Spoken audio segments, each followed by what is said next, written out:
The lights in the shuttle flickered as Lieutenant Daniel Carter strapped himself into the pilot's seat. His mission was simple: check out the strange signal coming from the uncharted planet below, then return to the U.S. horizon. Just a routine scouting mission. At least, that's what they told him. Atmospheric entry in 30 seconds, he said into his comm unit. All systems nominal. A voice crackled back from the ship orbiting above. Copy that, Lieutenant. Remember, this is just a flyby. No heroics. Daniel smiled. Captain Lisa Boyd always worried too much. Understood, Captain. Just going to take some readings and head back. The shuttle shuddered as it hit the upper atmosphere. Daniel checked his instruments, frowning at the unusual readings. The planet's magnetic field was stronger than expected, playing havoc with his navigation systems. Control, I'm getting some strange. A loud bang cut him off as the shuttle jerked violently. Warning lights flashed across his console. Mayday. Mayday. Primary systems failing. Daniel fought with the controls as the shuttle began to spin, attempting emergency protocols. The captain's voice came through broken and distorted. Carter, pull up. We're losing your... Static replaced her voice as the communication system died. Daniel swore as he saw the ground rushing up to meet him. The forest canopy below looked dense and unwelcoming. With no other choice, he reached for the emergency eject lever. This is going to hurt, he muttered. The explosive bolts fired, blasting the escape pod free from the doomed shuttle. Daniel felt the violent jerk as the retro thrusters tried to slow his descent, but something was wrong. He was still falling too fast. The impact knocked him unconscious. Daniel woke to the sound of dripping water. Pain shot through his left leg when he tried to move. Sunlight filtered through a crack in the escape pod's hull. He had no idea how long he'd been out. Still alive, he whispered, his voice rough. That's something. He checked his survival pack.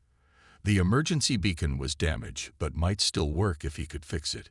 He had a week's worth of ration bars, a water purifier, basic medical supplies, and his military-issue knife. Not much to survive on an alien world. Daniel forced the pod's hatch open and squinted in the bright, purplish light of a sun that looked bigger and redder than Earth's. The air felt thick and smelled of something sweet, like overripe fruit. He could breathe, which was lucky. His survival suit's oxygen wouldn't have lasted more than a day. The forest around him was strange but beautiful. Tall blue trunk trees stretched up hundreds of feet. Their leaves shimmered with an iridescent glow. Vines as thick as his arm hung between the branches. Small flying creatures darted through the canopy, their skin reflecting the sunlight like tiny mirrors. Daniel applied a med patch to his leg and used a broken branch as a makeshift crutch. He needed to find water and a defensible position before nightfall. The horizon would be looking for him, but without a working beacon, they might never find him in this dense forest. As he limped through the underbrush, he felt a chill run down his spine. Something was watching him. He turned slowly, scanning the area. Nothing moved, but the feeling persisted. A low growl came from behind a fallen tree. Daniel reached for his knife, his only weapon. A creature emerged from the shadows. It looked like a cross between a wolf and a lizard, with 6 legs and rows of sharp teeth. Its scales shimmered with the same blue as the tree trunks, perfect camouflage. The creature snarled, saliva dripping from its jaws. Daniel held his ground, knife ready. The animal tensed, preparing to pounce. Not today, Daniel said, bracing himself. The creature leaped forward with surprising speed.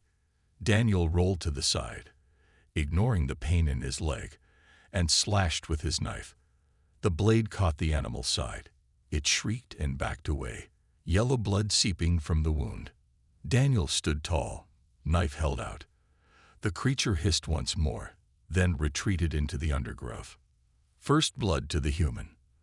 But Daniel knew this was just the beginning. Night would fall soon, and who knew what other dangers lurked in this alien forest. He needed shelter, and he needed it now. The hunt had begun. Daniel found a small stream with clear water running over smooth purple stones. He tested it with his portable analyzer. The water contained minerals he had never seen before, but nothing immediately toxic. He would need to drink soon or risk dehydration. "Well, here goes nothing," he said, using his purifier to filter a small amount. The water tasted sweet with a hint of metal. He waited an hour, and when no ill effects appeared, he drank more and filled his canteen. Near the stream stood a large tree with exposed roots forming a small cave-like space. Daniel dragged fallen branches and large leaves to build a shelter between the roots. He gathered stones from the stream bed to create a fire pit outside his new home. As sunset approached, the forest changed. New sounds emerged: clicks, whistles, and low rumbling calls. The blue-trunked trees began to glow faintly, casting eerie shadows across the ground. Small flying creatures with 6 wings swarmed above the stream, drinking and mating in the air. Daniel sat with his back against the tree, knife in hand, watching the alien world come alive at night. He noted everything in his datapad, creating a record of his observations. Day 1 on planet. "I need a name for this place," he muttered. Looking at the glowing blue landscape, he decided. Azura. Day 1 on planet Azura. Morning brought new challenges. Daniel needed food.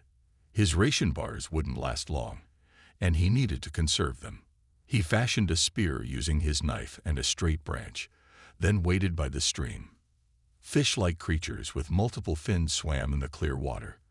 After several failed attempts, he speared one. The creature had bright green flesh beneath its silver scales. Daniel cooked it over a small fire, hoping it was safe to eat.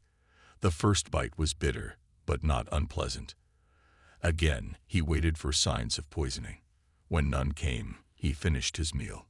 Over the next few days, Daniel established a routine. He improved his shelter, adding layers of protection and creating traps around the perimeter. He crafted a sling from parts of his survival suit and collected small, hard fruits to use as ammunition. One morning, Daniel woke to strange marks in the soft earth around his camp. Something large had circled his shelter during the night. The tracks were unlike the 6-legged predator he had encountered before. These showed 4 heavy claws and were much larger. Time for better defenses, he decided. Using vines and flexible branches, Daniel created tripwires connected to noisy alarms made from hollow seed pods filled with small stones. He dug a pit trap and lined it with sharpened stakes, covering it with a layer of leaves and branches. While gathering materials, Daniel noticed patterns in the forest that seemed unnatural. Some trees grew in almost perfect lines. Stone formations appeared too regular to be random. Was this planet once inhabited by intelligent life? On his 7th night, the trap worked.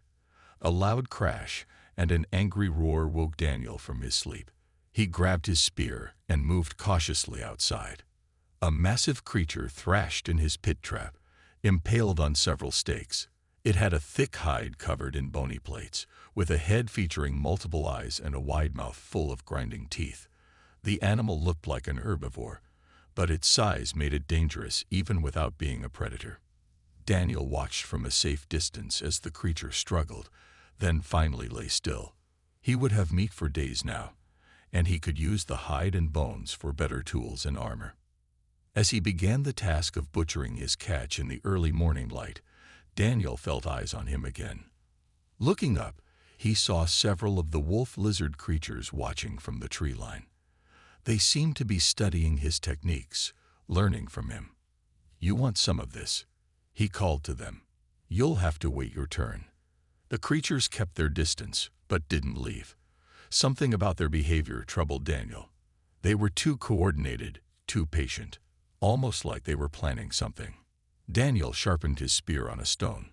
Whatever they were thinking, he would be ready. 3 weeks had passed since Daniel crashed on Azura. His body was changing. The planet's stronger gravity made his muscles work harder. He felt stronger each day.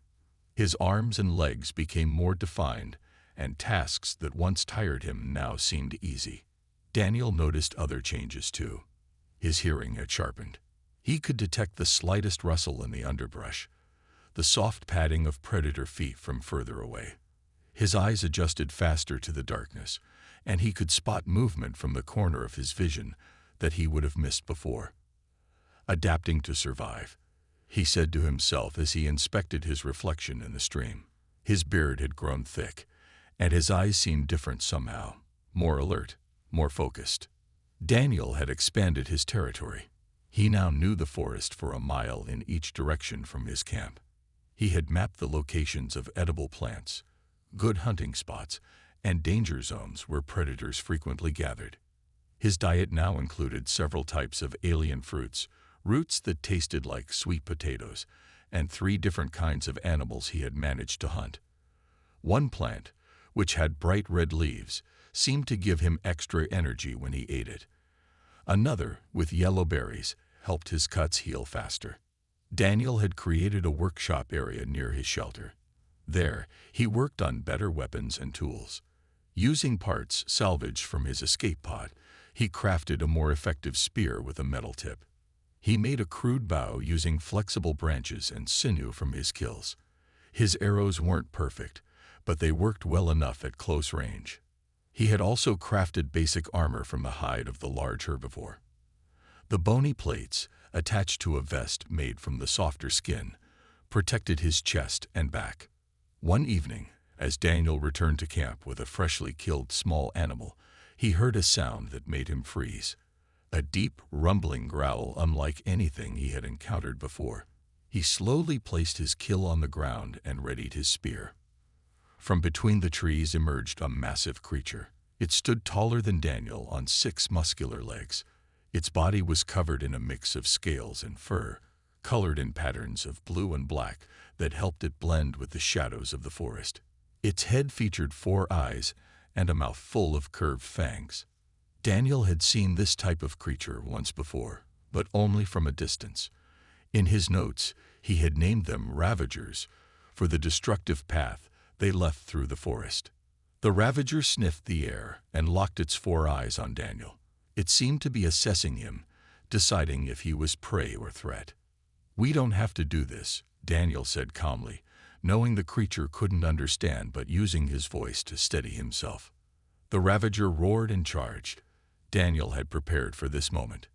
He dodged to the side, leading the creature toward one of his larger traps. But the Ravager was smarter than the other animals. It avoided the covered pit and swung its massive tail at Daniel. The blow caught him in the side, sending him flying into a tree trunk. Pain exploded through his ribs. The creature advanced, sensing victory. Daniel pulled himself up, ignoring the pain. He had one chance.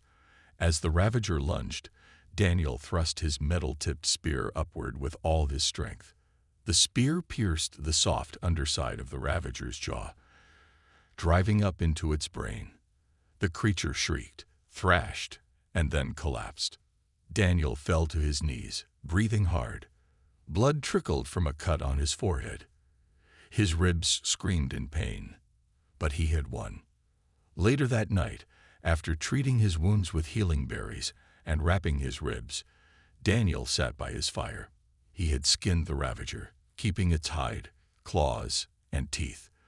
Tomorrow he would make new armor and weapons from his kill. He looked at the 4 eyes he had removed from the creature, now lined up on a flat stone. There was something different about this world, something that was changing him. He was no longer just a stranded human waiting for rescue. He was becoming something else. A hunter, a survivor, a predator in his own right. Daniel picked up one of the Ravager's curved teeth and began to carve it into a knife handle.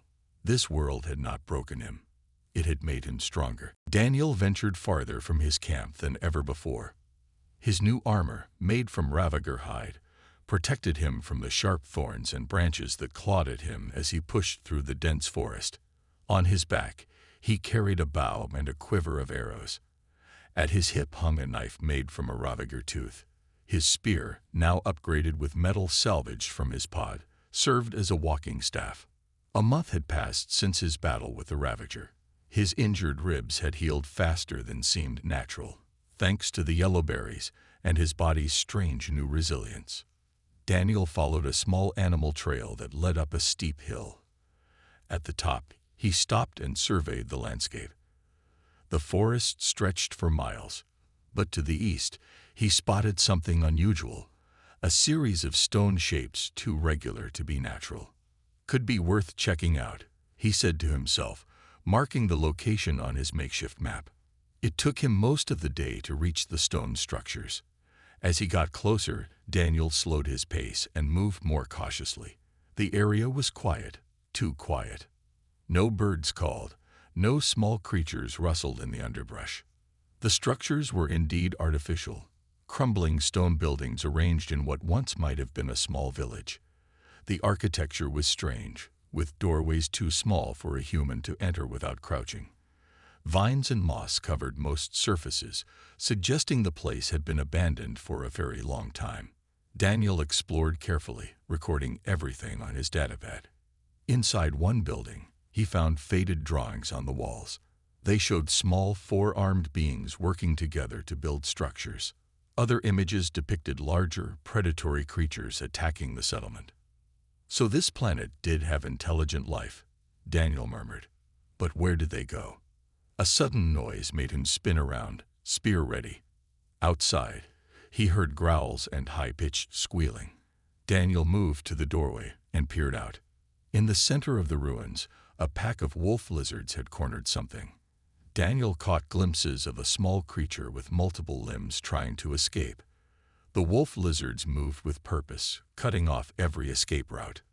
Without thinking, Daniel stepped out and shouted. The wolf lizards turned to look at him, snarling. There were 5 of them, more than he had ever faced at once. For a moment, he questioned his decision, but then the small creature squealed again in fear. Daniel charged, spear forward. The first wolf lizard leaped at him. He sidestepped and drove his spear through its side. The others circled him, working together with frightening intelligence. One distracted him from the front while another tried to attack from behind. Daniel whirled, slashing with his knife, catching the sneaking predator across the face. It yelped and backed away. He fought with a precision and strength that still surprised him, keeping the creatures at bay. Finally, after he wounded 2 more, the pack retreated, disappearing into the ruins. Daniel turned to find the small creature watching him from behind a fallen column. It was about 3 feet tall with 4 thin arms and 2 legs. Its skin was a pale green, and its large eyes blinked rapidly. It wore what looked like a simple cloth around its waist, with pouches attached. "Hello there," Daniel said softly, crouching to appear less threatening. "I won't hurt you." The creature tilted its head, studying him. Then, to Daniel's shock, it made a series of gestures with its 4 hands. The movements seemed deliberate, like a language. Daniel mimicked one of the gestures. The creature's eyes widened, and it made an excited, chittering sound. It stepped closer and pointed to itself. "Pip," it said, the sound clear despite its unusual mouth structure. Daniel blinked in surprise. Had it just spoken? He pointed to himself. "Daniel," he said slowly. "Daniel," the creature repeated, then gestured urgently for him to follow. Daniel hesitated. The sun was setting, and it would be dark soon. But this was the first intelligent being he had encountered on this planet. This might be his only chance to learn more about this world. "Lead the way, Pip," he said, following the small being deeper into the ruins. Pip led Daniel through the ruins, moving quickly despite his small size. They came to what looked like a dead end, a stone wall covered in vines. Pip pushed aside the plants to reveal a small tunnel entrance hidden behind them. The tunnel was tight for Daniel. He had to crawl on his hands and knees, following the soft blue glow that Pip's skin gave off in the darkness. The passage sloped downward, taking them deep underground. After what felt like an hour, the tunnel opened into a large cavern. Daniel stood up and gasped. The entire space glowed with blue and green bioluminescent fungi that grew on the walls and ceiling. In the center of the cavern stood a village of small huts made from stone, wood, and what looked like dry plant material. Dozens of beings like Pip moved about, carrying items, tending to patches of fungi, or working on crafts.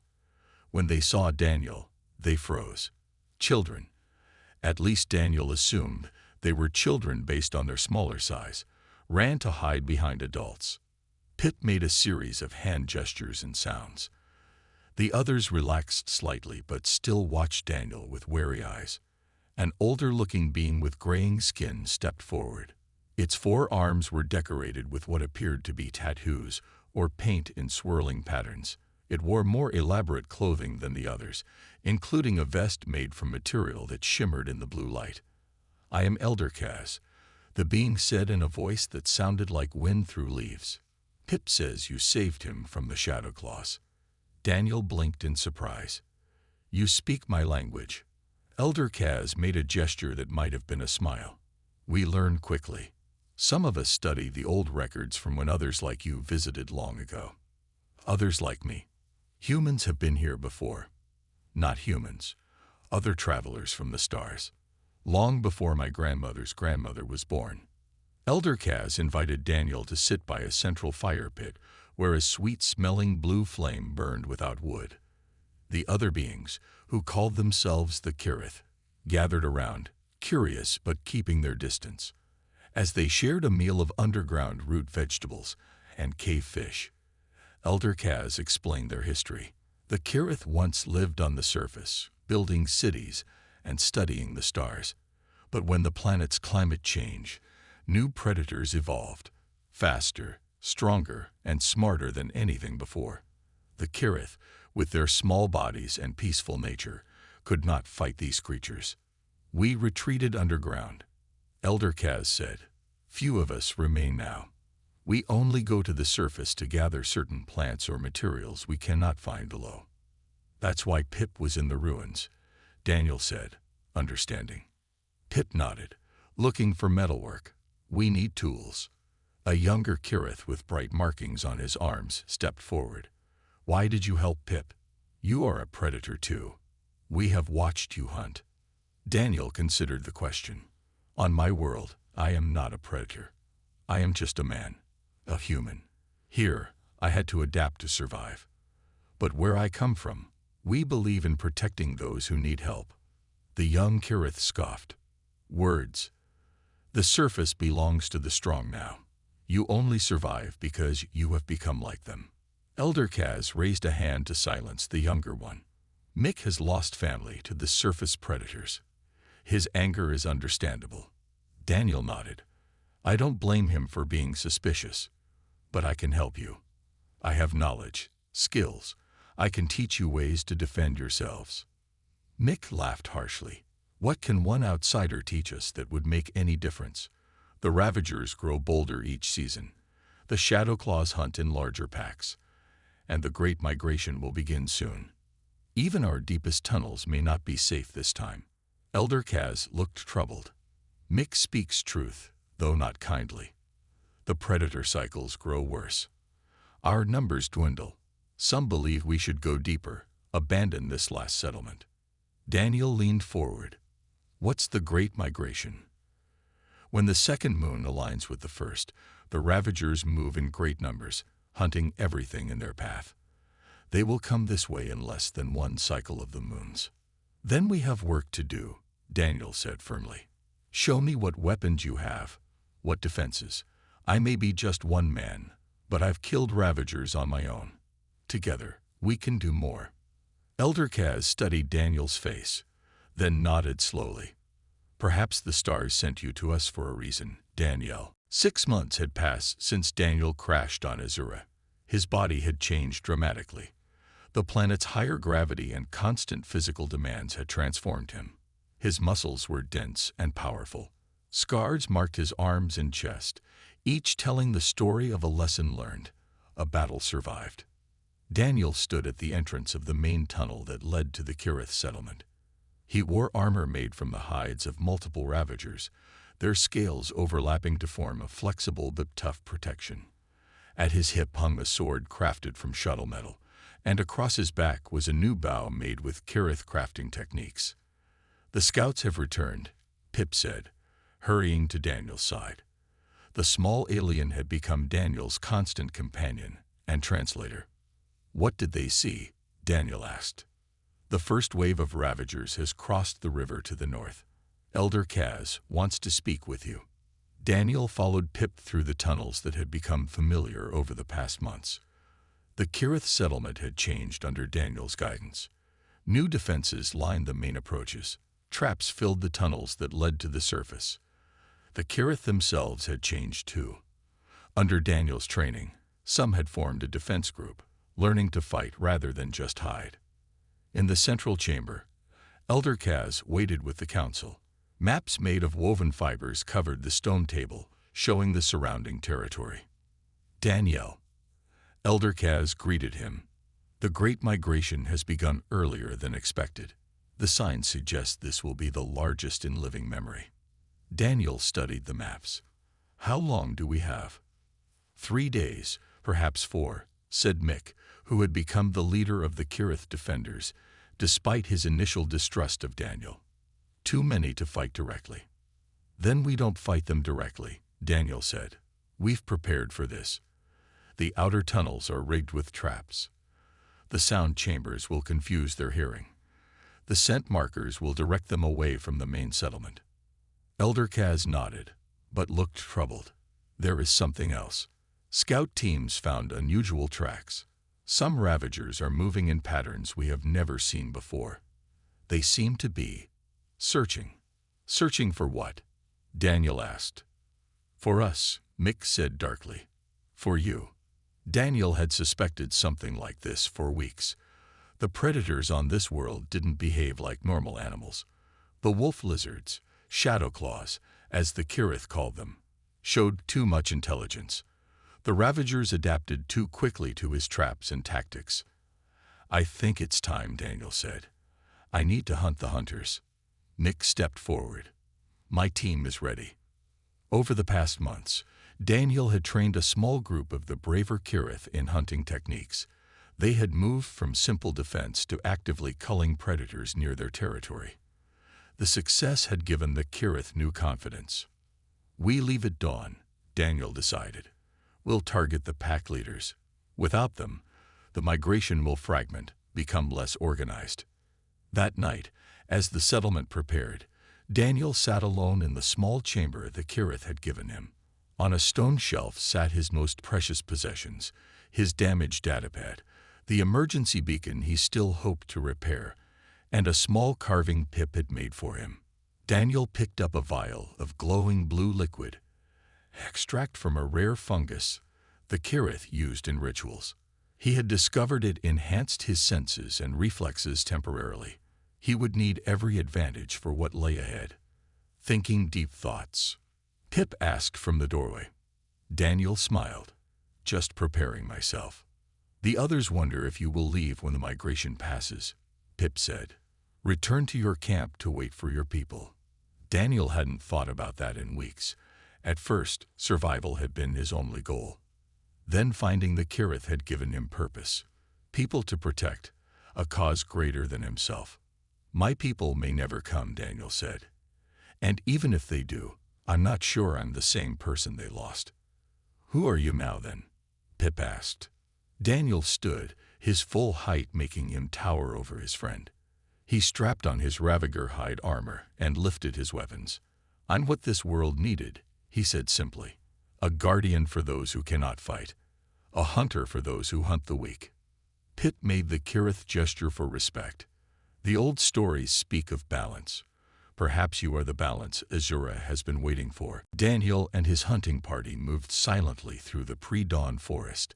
5 Kirith accompanied him, each armed with weapons Daniel had designed. Spears with metal tips, bows with arrows tipped with poison from cave scorpions, and small shields made from Ravager scales. They had left the settlement 2 hours earlier through a hidden exit that emerged half a mile from the main tunnels. Their mission was clear: find the Ravager pack leaders and eliminate them before they could organize the migration toward the Kirith settlement. "Tracks here," whispered Mick, pointing to disturbed earth. Large group passed during the night. Daniel knelt to examine the tracks. At least 20 Ravagers, moving east. But look at these. He pointed to a different set of prints, larger and deeper than the rest. These are different, bigger than any Ravager I've encountered. Alpha, said Trell, another Kirith hunter. The old stories speak of them. Twice the size of normal Ravagers. Smarter. Daniel stood. Then that's our target. They followed the Alpha's tracks, moving cautiously through the increasingly dense forest. The twin suns were rising, casting purple shadows through the blue trees. Daniel felt the familiar tension in his muscles, the heightened awareness of his senses that came before combat. A mile later, they found their first sign of something unusual. A clearing had been created, not naturally, but by design. Trees had been broken and cleared away. In the center stood what looked like a pile of stones arranged in a pattern. "I don't like this," Pip said, his forearms twitching nervously. "Ravagers don't build things." Daniel approached the stone formation carefully. It reminded him of the ancient ruins where he had first met Pip, but newer, cruder. As if something was trying to imitate the old Kirith buildings. A low electronic beep made Daniel freeze.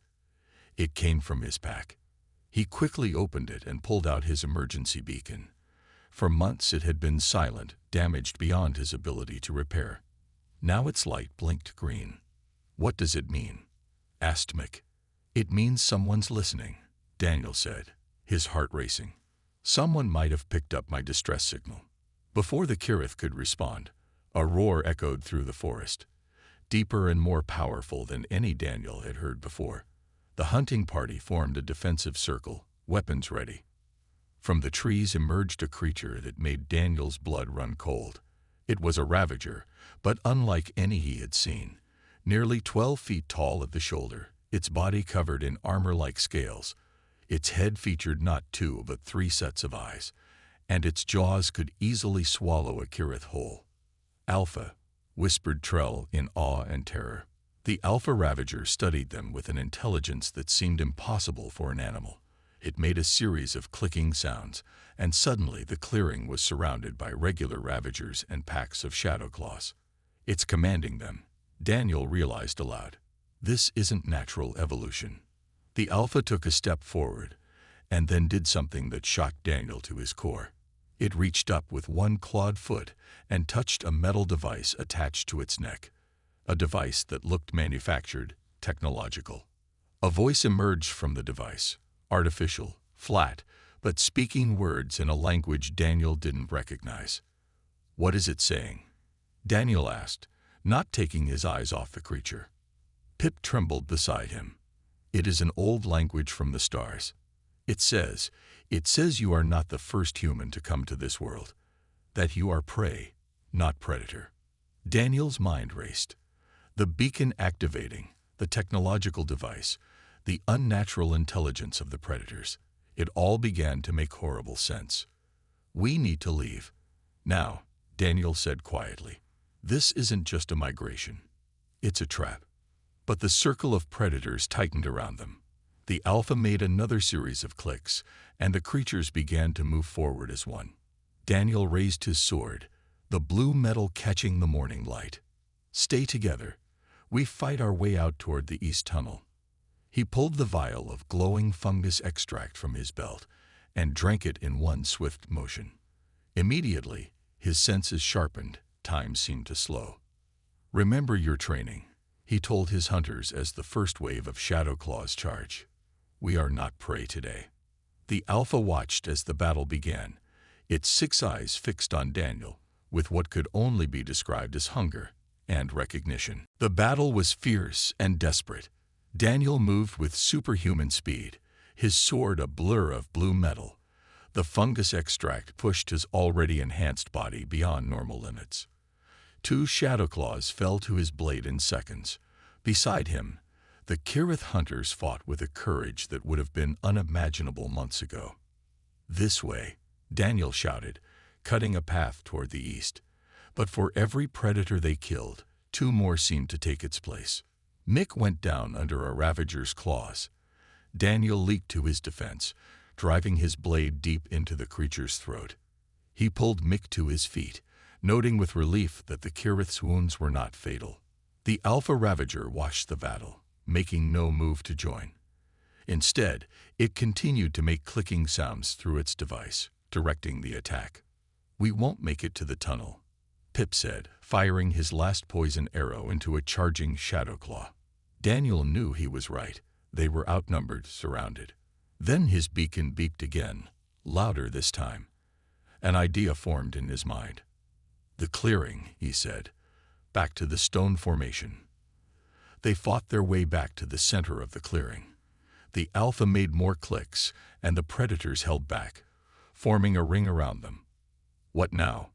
Trell asked, bleeding from a gash on one arm. "Now we find out what's really happening here," Daniel said. He raised his beacon high. "This isn't just receiving the signal. It's responding to something." The Alpha stepped forward, its massive form blocking out the sunlight. It made more sounds through its device.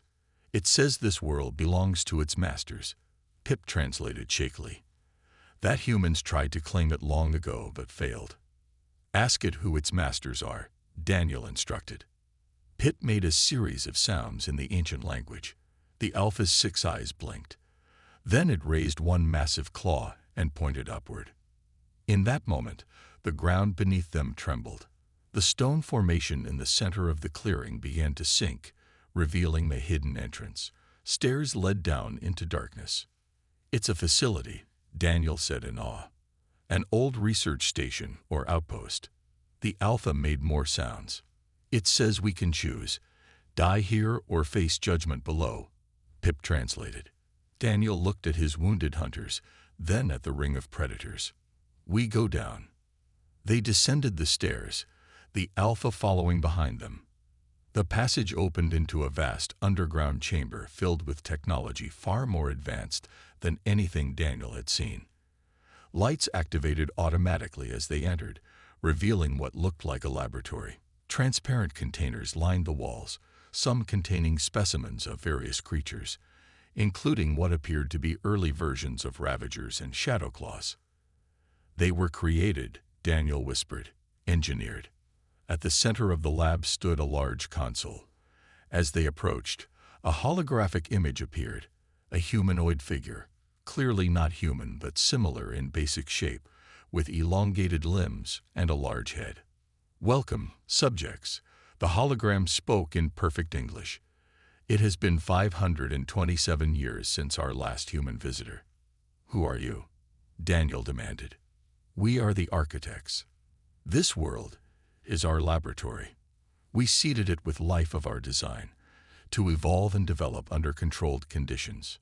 The predators, you created them to hunt the Kirith." The hologram tilted its head. "The Kirith were one of our earlier experiments. The predator species were designed to test them, to force adaptation or extinction. A failed experiment, as the Kirith chose to hide rather than evolve." Daniel's hand tightened on his sword. "And the humans who came before. They attempted to claim this world for colonization. We demonstrated our ownership through our creations, as we will again when more of your kind arrive." The beacon in Daniel's hand peaked continuously now. He understood with sudden clarity. "A rescue ship is coming. That's why the migration started early. You're gathering your forces to attack them." "Correct. Your beacon has been modified to serve our purposes. It now draws your people here." Daniel stepped forward, his enhanced body tensed for action. "I won't let that happen. You have no choice, human. You are merely." The hologram flickered as Daniel's sword slashed through the console. Alarms blared. The Alpha Ravager roared in confusion as its control device sparked and went dead. "Pip, find the controls for the predators. Mick, Trell, guard the entrance." Daniel shouted as he continued to destroy the ancient equipment. Pip's 4 arms worked quickly across another console. "Here, this controls the implants in the Alpha creatures." Daniel joined him, using his military engineering knowledge to understand the alien technology. "We can't shut it down completely, but we can change the commands." As the facility began to collapse around them from the damage, Daniel entered new instructions. The Alpha's eyes change, its posture shift.